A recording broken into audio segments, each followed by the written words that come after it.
Welcome to the Beyond You podcast, where we have real conversations about healing, trusting yourself again, and building the kind of relationships that actually feel good. I'm Samantha, and if you've ever felt like you're just going through the motions, like you're doing all the right things but still feeling disconnected, you're in the right place. Because here we go beyond the surface, beyond the hurt, beyond the patterns that keep you stuck. So take a deep breath, get comfortable, and let's get into it. Welcome to the YouTube channel. I'm just so excited that you're here because I wanted to have a real conversation about some of the phrases I've been hearing around social media when they mention of just if they wanted to, they would, right? And now, just before you even roll your eyes and think about, I'm about to tell you to make excuses for people's bad behavior, I wouldn't do that. We don't do that here. But that phrase has some truth in it though, but it's also becomes a oversimplified answer to every relationship question. And honestly, understanding that real just connection is just way more complex than just a motivational quote. Because what happens when someone does want to, but they literally don't know how, think about that, right? And so what happens when they want to be able to show up for you, but their trauma responses are louder than their actual intentions? And I think we don't really give space for the nuance of things.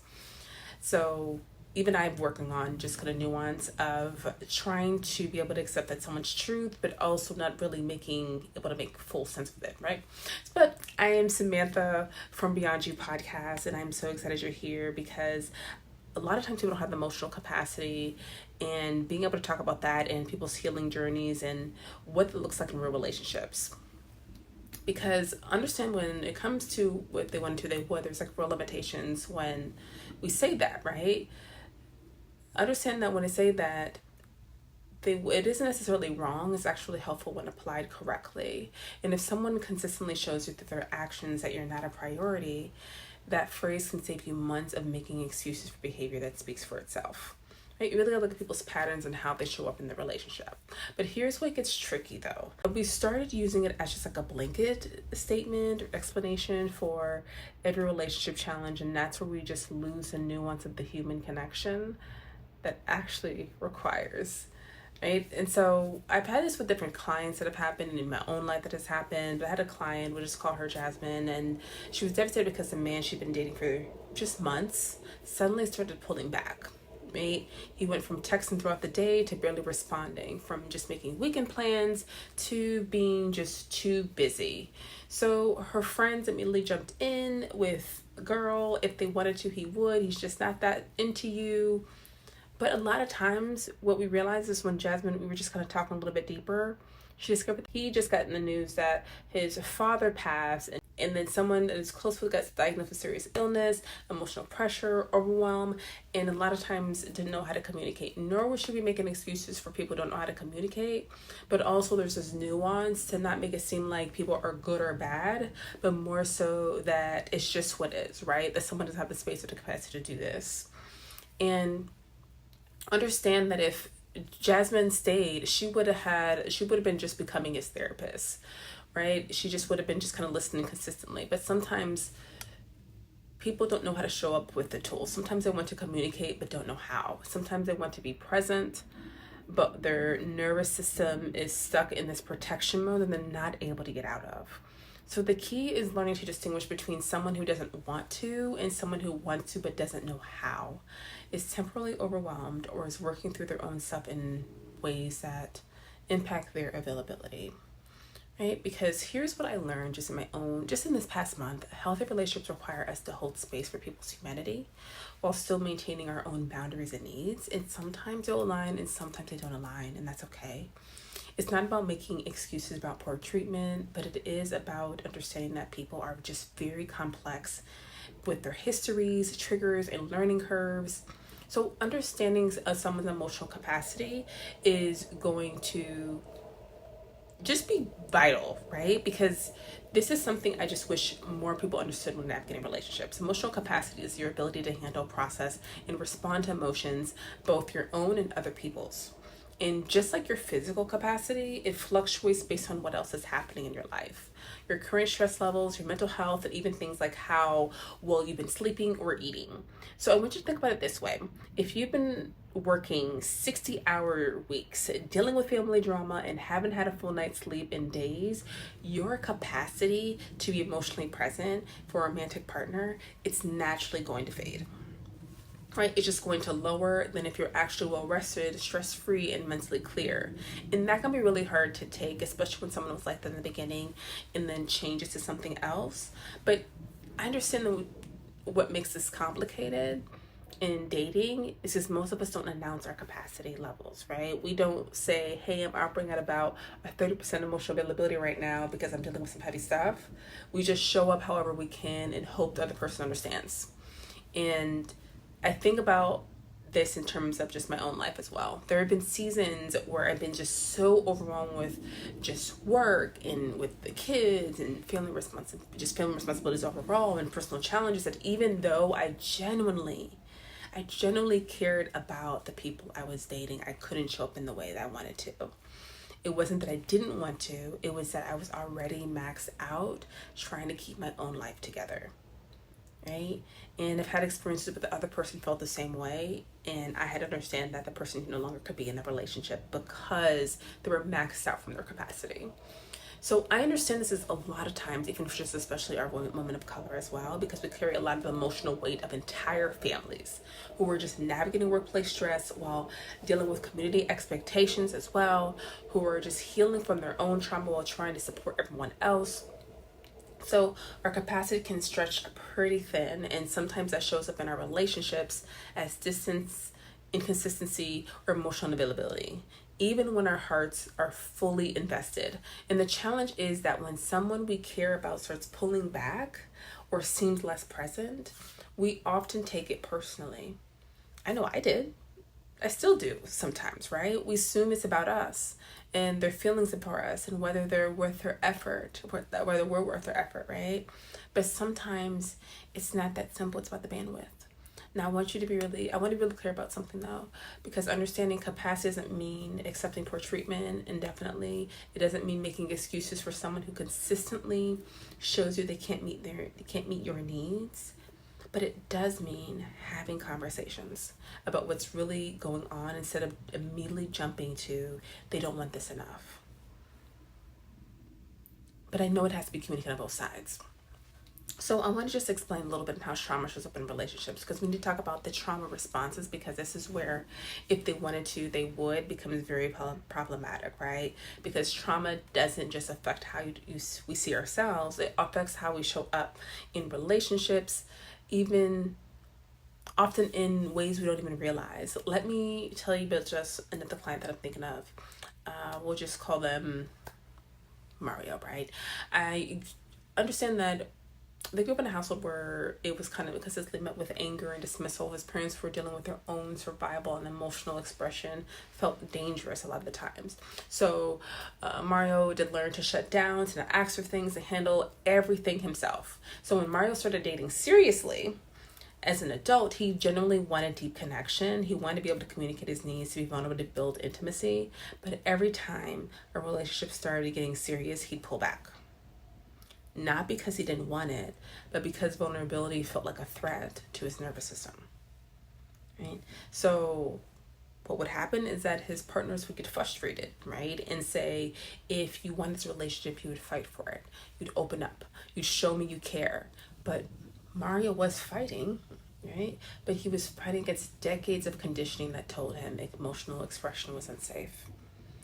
This is not to make excuses for what people do, but it's just to show you the nuance. If they want to, they would, and some people just don't have the capacity to hold it, right? And so the person who wants intimacy but pulls away when things get too real because closeness feels dangerous to their nervous system, and the person who wants to communicate but shuts down during conflict because their brain goes into freeze mode when they feel threatened. There's also the person who wants to trust but keeps waiting for you to hurt them because their past has taught them that people leave.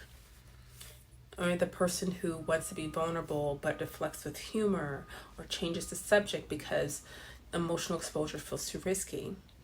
For those of us who've experienced trauma, and let's be honest, like that's most of us in some form, our nervous system are often running overboard. They're just running on this roller coaster system. And it makes it hard, right? They're responding to current situations based on past experiences, trying to protect us from dangers that may not even exist anymore, right? And so understand that just even with just women of color in general, you've navigated like just systematic trauma as well. So you've had to develop a hypervigilance as a survival skill. You've learned that being too much or too emotional comes with consequences. Our trauma responses might include people pleasing, overfunctioning, or emotional shutdowns. Has nothing to do with how much we care about somebody. So the important thing is to understand is that healing trauma, it does take time, it does take work. And I think a lot of times what we do is just try to think it through our minds and process through our minds, and that's what the mind is for. And the mind is just be able to just kind of have your thoughts or work through things such as that, but the body is meant to regulate your emotions and be able to feel it through your body. But a lot of times people's trauma responses respond way louder than their actual intentions. And this does not mean you should stay in a relationship with people who aren't doing the work to heal. But it does mean recognizing that wanting to and being able to write down aren't always the same thing. So communication gaps and just the learning curves and all this, because it can feel just a lot with just communication gaps, because this is where a lot of the good relationships get lost in translation, right? I was working, sometimes I just kind of seeing couples, but just working with a couple, right? I was seeing the individual, but then she brought a partner in, and I noticed that they were just misunderstanding each other, because I'll just call this one individual Keisha, which expressed a need by saying something like, it would be nice if you planned more dates for us. And I saw the other individual, the husband, mentioned in the how just Dave would hear criticism and get defensive, explaining that I do plan things. We went out last week. Keisha would feel unheard and think if he wanted to make me happy, he would plan romantic dates without me having to ask. So rightfully so, David would feel attacked and think nothing I do is ever enough for her. But when we break it down, what was actually happening, we discovered that Keisha's communication style was indirect. She'd hint at needs rather than stating them clearly, because she'd grown up in a household where direct requests were considered demanding. Where David's communication style was literal. He needed clear, specific communication to understand what was being asked of him. Neither of them was wrong, but they were speaking just different emotional languages, right? So Keisha genuinely wanted to feel prioritized in romance, and David genuinely wanted to make her happy, but there was a gap between her communication and his understanding, between his intentions and her interpretation, right? This is so common, especially when people come from different cultural backgrounds, different family dynamics, right? Just different communication styles, right? Because what feels like rejection to one person might be confusion to the other. So it feels like lack of effort to one person might be genuine misunderstanding for another person, right? And I see this a lot with couples where just one person is emotionally expressive, the other is not, and just trying to figure out. The other might be just more reserved, and the expressive person thinks if they loved me, they'd share their feelings more. The reserved person thinks if they really knew me, they'd understand that I show love through actions, not words. So sometimes they would if they wanted to, becomes they would if they knew how to, or they would if they understood what you actually needed, or they would if they'd been taught that this kind of expression was safe and valued. It's just not that simple and easy. So I want to be able to just give nuance to that and know that you're doing all that you can throughout this process. And I know this can be difficult when you're going through that situation in that dating experience, but I know that you are in a space where you're able to see that nuance and decide accordingly on what you want to do, if you want to hang on with this partner or if you did not want to. But I want you to realize when they're showing consistent patterns over time and really show their actions that you're not a priority, that your needs don't matter, and that it can't be bothered to put in basic effort, I need you to believe them. Even if at one time they did in the beginning that change, I need you to believe them and what they're showing you right now. I know it's hard to because you were so focused on the honeymoon stage, but they're showing you that they can have the capacity. And if you communicated your needs clearly and they dismiss them, minimize them, or blame you for having them, that's not a communication gap. That is a respect issue, right? They're not doing any work on themselves. If someone acknowledges their issues but makes no effort to address them, if they use their trauma or stress as a permanent excuse for poor treatment, that's different from someone who's actively working on growth. Your needs are consistently unmet despite multiple conversations. If you had the same conversation 5 times and nothing changes, that's not about capacity or communication. That's just about priorities. And go deeper when there's a sudden change in behavior, though. If someone who's been consistently present suddenly pulls back, that's worth investigating rather than immediately assuming they don't care, because they acknowledge the issue and show willingness to work on it. If someone says, you're right, I've been distant lately, I've been dealing with some stuff, but I don't want that to hurt our relationship. Can we talk about how to handle it better? Which is the difference, right?